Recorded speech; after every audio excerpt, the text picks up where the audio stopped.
But let's talk a little bit about expectations. What are you expecting? What brought you here? What are you expecting to take away from this course? In my experience, I worked in other areas of political science, but now I really want to focus on the theory and to understand how theory is connecting to the real world politics. Okay, so you're interested in the relationship between political theories and what actually happens. That is certainly going to be a big part of our preoccupation. What brought you here? I think I'd like to understand a bit more about why people have such stark ideological differences, and maybe more importantly, why they seem completely unable to reconcile them. Okay, we're going to spend a good amount of time on political disagreement, how deep that disagreement runs, and whether and under what conditions political disagreements can be resolved, and more importantly, particularly in the last part of the course, what to do when they cannot be resolved. So I think some of your expectations at least will be met, but I should emphasize there are no silver bullets in this course, and it's something I'll come back to in a minute. A couple of other things though.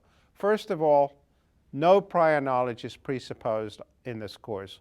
We do everything from the ground up. Everything is explained from first principles, and the presumption is that anybody who participates in the classes and does the reading will be able to understand everything that we do. Related to that, I want to emphasize that there are no technical prerequisites in this course. There's no technical knowledge that you need to have. We will from time to time make use of charts and diagrams. For instance, this is a diagram that I will not explain today that deals with Jeremy Bentham's political philosophy. The reason I'm showing it to you is that there's a certain kind of person who, when you put a diagram up on a blackboard, as we used to do in the old days, or now on a slide, you put a diagram up like that, there's a certain kind of person, they get a sick feeling in their stomach, they start to feel nauseous, their eyes glaze over, and their brains stop working. I can totally relate to such people because I happen to be one of them myself. And so what I want to say to you today, and the commitment I make to you, is that everything we do with a diagram, we will also do verbally. Diagrams at the end of the day are nothing more than a form of shorthand. For people for whom they are useful, they're a shortcut to getting usually an analytical point across very quickly. For people where they're not useful, they're just not useful. And so, as I say, my commitment is that we will never do something with a diagram that we don't also do without a diagram, and we don't also explain verbally from the ground up. I should say that political theorists and political philosophers are not famous for user-friendly, lucid terminology either. They sometimes one's tempted to say they never say in words of one syllable what can be said in words of 5 syllables. And again, it's part of my commitment here to dispel any lack of understanding that comes from jargon or abstruse philosophical terms that people don't understand, but rather to explain everything in common sense terminology when we do have complex terms, to show why they're used, what they mean, and not allow anybody to walk out of the room because some term was used that I didn't explain. And one thing I always say when I teach this course, and one thing you should both feel free to do, is if I do use a term that you don't understand, you should stop me and ask what it means, because if you don't understand it, probably there are people out there watching who don't understand it either. So no esoteric knowledge, no high barriers to entry that cannot be surmounted by anybody. Related to that, I want to say that there's no party line here. The idea is not to convince you of my political ideology or beliefs or convictions. In fact, what you're going to discover might surprise you.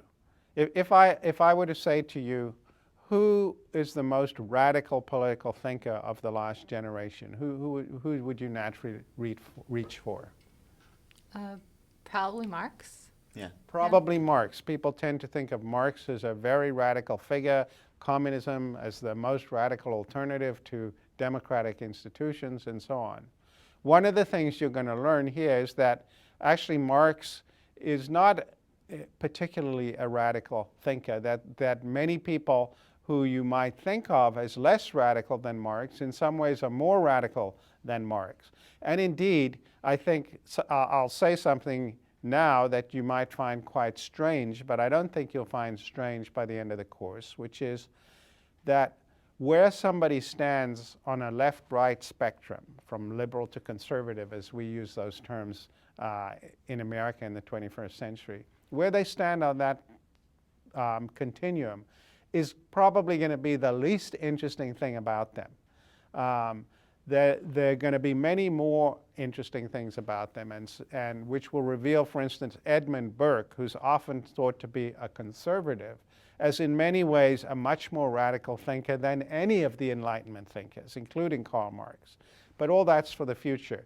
The main point is we're not looking to come out of this to see whose party line to believe, least of all mine, but rather to understand our own political beliefs and convictions more thoroughly, see where they come from, see what they presuppose, and see where they lead us, and also to understand political beliefs and commitments that we don't agree with more thoroughly as well, and partly in the service of addressing your questions about what to do about political disagreement.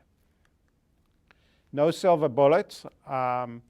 One reason there are no silver bullets is that even though we will be looking at the most important, the best, the most influential political arguments that have ever been developed in the West, none of them turns out to be without serious problems. That might seem strange to you, and you could say, well, then why do we bother studying them at all? There are two reasons we do. One is has to do with the internal analysis, that even though as architectonic systems, as comprehensive theories, they all fail in one form or another or have serious deficiencies, they don't fail utterly. So each of the traditions we look at, nonetheless, despite its problems, has some enduring insights that it will be useful to you to hold on to as you go on your way after you leave here.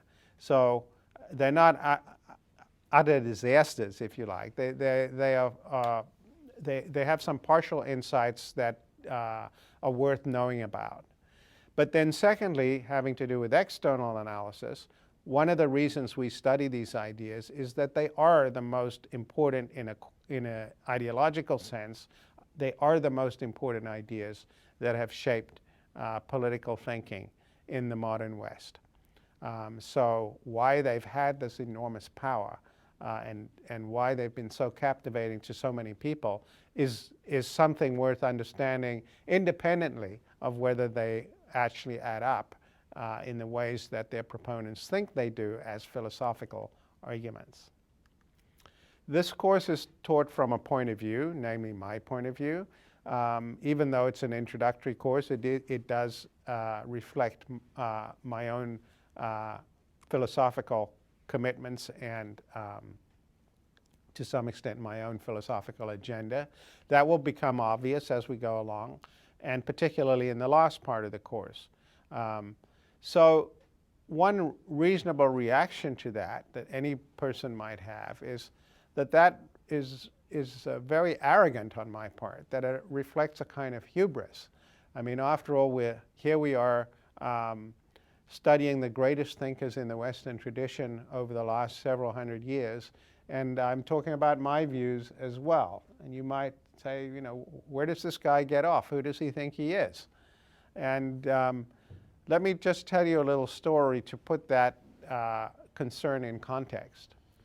When I was an undergraduate many years ago, I took lectures on Immanuel Kant's political philosophy from the great Kant scholar Stephan Kerner. And he opened his first lecture with the following statement. He said, "Kant was a great philosopher, and I am a minor philosopher, but with me you have the advantage that I'm alive." Yeah. And that's the spirit in which I talk about my own views some of the time in this course. It's partly and importantly to get you to see that these are very much live debates. All of the traditions we're talking about, as I said earlier, have contemporary proponents, detractors. They're very much in currency in academic life and in public life. And the idea is not antiquarian. The idea is to give you a historical sense of where the doctrines come from, but also to engage you in contemporary debates about them. So it's not that I have illusions that I'm the next John Locke or something of that. I have no illusions of that, I can promise you. But rather to give you a sense that this is very much a living field that people are engaged in and developing, and that you should think about being engaged in and developing. What we're going to do next time is start with something that I call the Eichmann problem. Who was Adolf Eichmann? He was a German colonel. He was a lieutenant colonel, actually, but that's okay. Yeah. Okay, so he was in charge for shipping the Jewish people to concentration camps. Yeah, that's right. He ran the rail networks that were responsible for shipping Jews across Germany during World War II. What do you know about him? What comes to mind? Well, I know that after the war, he was hunted down by the Allies, arrested and tried for crimes against humanity. Well, actually, yeah, he was briefly captured by the Allies right after the war, but they didn't realize who they had, and he somehow managed to escape. And like many Nazis who had escaped at the end of the war, he wound up in Latin America, living under an assumed name, actually in Argentina, for many years. And in the late 1950s, Israel, Mossad, the Israeli Secret Service, began to track down a lot of these Nazis who had escaped the Nuremberg trials that had been held after World War II in Germany and were living all over Latin America under assumed names. And they figured out who he was and where he was living. And they went there and they kidnapped him, brought him back to Israel in 1960, and tried him and executed him for crimes against the Jewish people and crimes against humanity. Crimes against humanity had been the term that had been used at the Nuremberg trials in the late 1940s. And what we're going to do is use the story of Adolf Eichmann and what happened to him as a way into the substance of the course. And what I want you to think about is two questions. One is, what things make you most uncomfortable about Eichmann's actions? What kind of person was he? What is it about him that makes you nervous? He is somebody that you will find as you read about him sort of gets under your skin.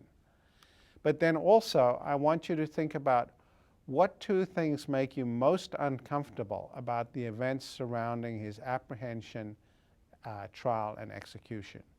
That he was kidnapped, that he was brought to Israel, he was actually tried by laws that had not existed, by a regime that had not existed when he committed his crimes, and was executed.